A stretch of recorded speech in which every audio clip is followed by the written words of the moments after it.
Ang hirap nun kasi siya yung founder ng Kalingap, eh. Yun yung kumbaga di ko ewan ko lang kung sa inyo, basta sa akin gano'n. Siya yung founder tapos kumbaga yung pride niya talaga walang ano, eh, tinapakan niya yung sarili niyang pride, parang gano'n. Parang gano'n yung pakiramdam ko kasi sa totoo lang kung sa'kin mangyari yun di ko alam kung di ko alam kung kaya kong ano, yung sa humingi agad ng pasensya agad-agad, 'no. At sabi ko, dun ko na ano si Kuya Bal na ano, na grabe, grabe si Kuya Bal.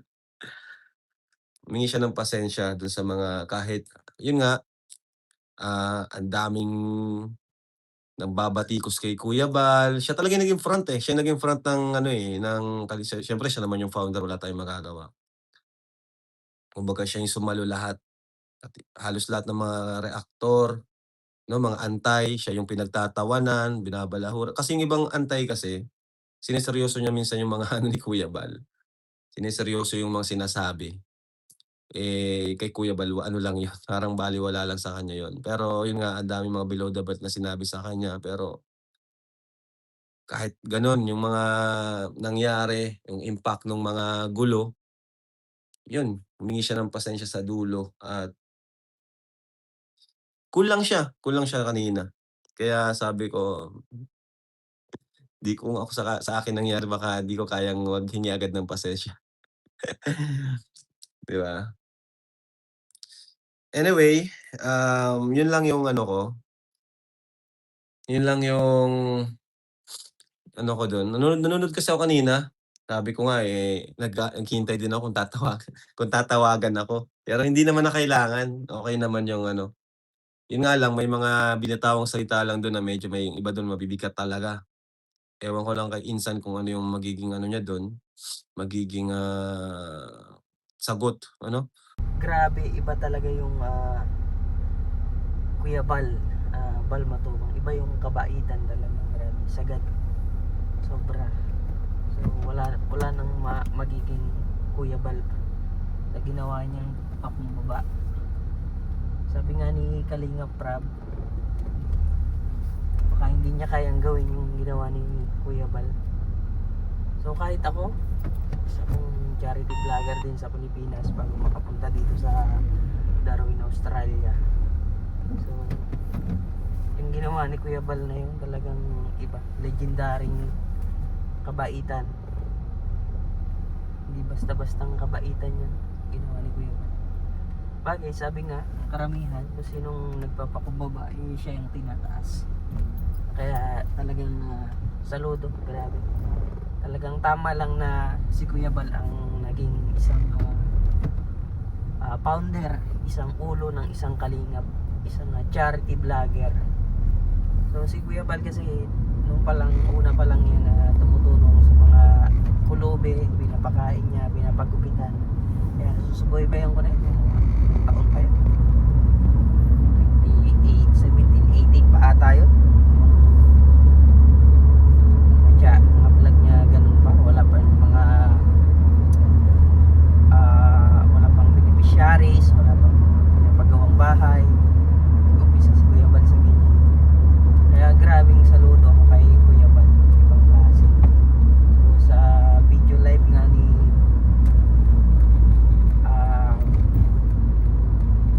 Kalinga Prab, ibang klase daw, baka hindi daw na kaya yung ginawa ni Kuya Bal kasi ibang klase talagang kabaitan yung ginawa niya. Talaga basta-basta.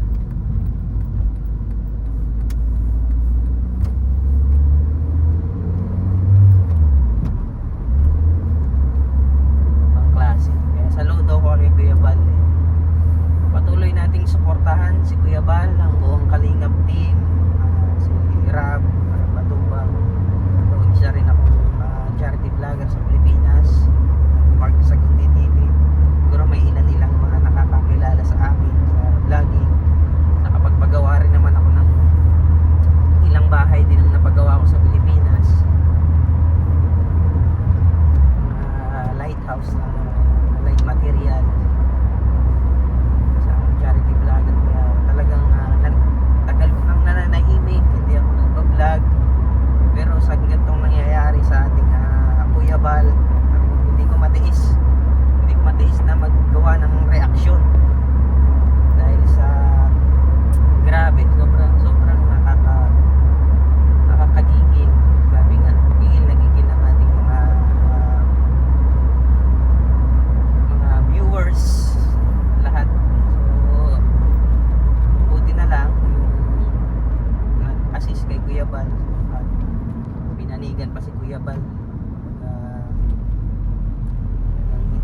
bias, hindi gaya nung isang nauna na parang naging bias. Si Attorney Garrett, medyo bias konti, hindi mo na inaalam kung talagang kung totoong nangyari. Pero mo, pinagawan ka ng bahay na worth of 4 million. Sabihin natin nagkakamali ng estimate, Kuya Bal. Siyempre sa dami nang nag-i-sponsor, makukumpute mo ba lahat yun? Eh ako nga nun, nag-i-sponsor sa akin 100,000, ano ba lang, medyo naguguluhan na ako eh. So ang importante yan, may nakikita.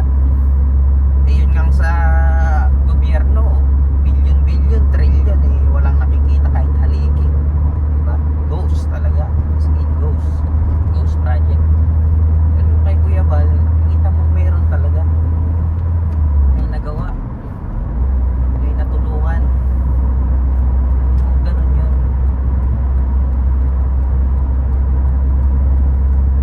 Kaya saludong kay Kuya Bal. Hindi naman talaga yan makukumpute lahat para sa akin. Pag-audit yan, siyempre hindi ko talaga eksaktong mababanggit kung magkano kalaki yung bigay, pondo. Sabi ko nga, at least may nakikita, may nagawa ko. Ang ganda ng bahay. Sabi nga nung sa Rapitol po, yung babae na nag-i-interview, sabi nga diba, siya na lang yung i-vlog, palakarin sa dagat, tapos bigyan ng motor, diba? So yung ginawa ni Kuya Bal, pagpakumbaba, isang malaking sampal. Talo mo pa ang sinaksak ng 10 beses ng cheat mo yun. So ginawa ni Kuya Bal. Emotional damage yan.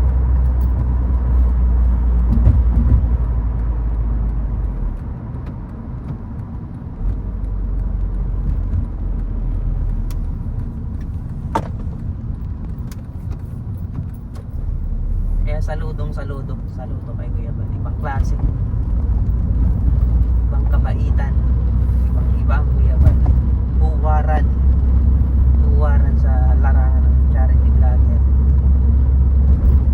Walang panunumbat. Saka siya pa yung nagpupo, opo. Pero mo, natulungan ka ng ganun. Sabihin natin may mga konting sabihin natin pagkakamali or what, may bang ipapatulpong mo ikaw. Matitiis mo na nakatira ka dun sa bahay na yun, tapos yung nagpagawa inaahas mo pa. Hindi pala ahas, anaconda. Grabe, sobra talaga.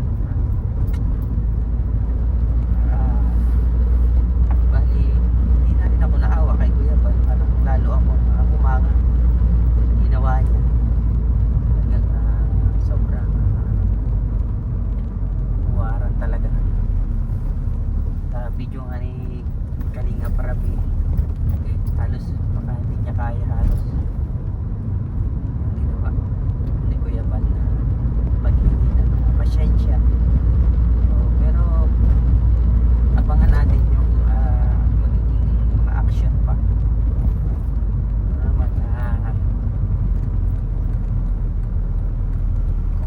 Mga mangyayari sa bandang huli.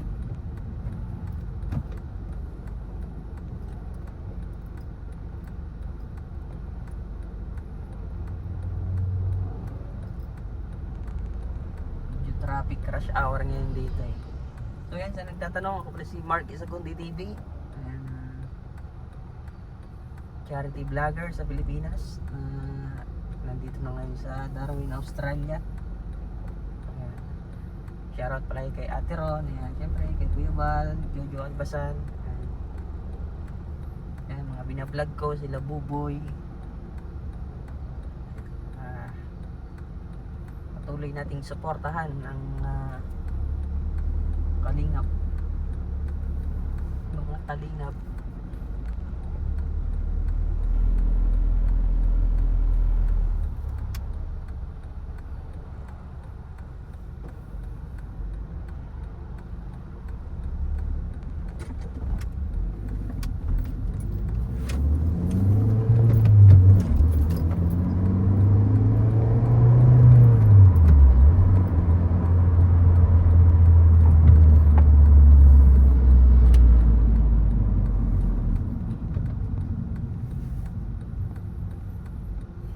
Pasok na ng trabaho. Grabe, Kuya Bal, idol. Sobrang busy lang si Rapi Tulfo. Kaya hindi sila nakita. Alam niyo naman sa Senado ngayon, di ba? Live sa Senado, tapos yung si Berjerinque nanonood sa live sa Senado, tapos live naman dito kay B. Huwag na natin masyadong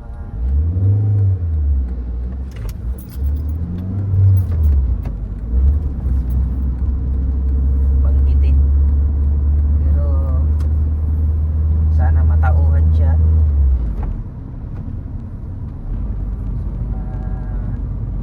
Ginawa niya.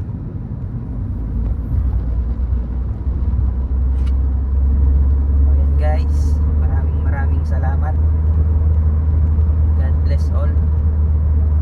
Basta saludong saludo ko kay Kuya Bal. Ibang klase yan, Kuya Bal. Pareho sila ni Tikram na talaga idol ko. Kaya si Tikram halos ayaw ng ganyan. Ayaw ng may mga sausaw. Yung mga sausaw yan yung talagang sumisira. Nangyari din yan kay Jojo Albasan. Nawakwak. Mga sausaw.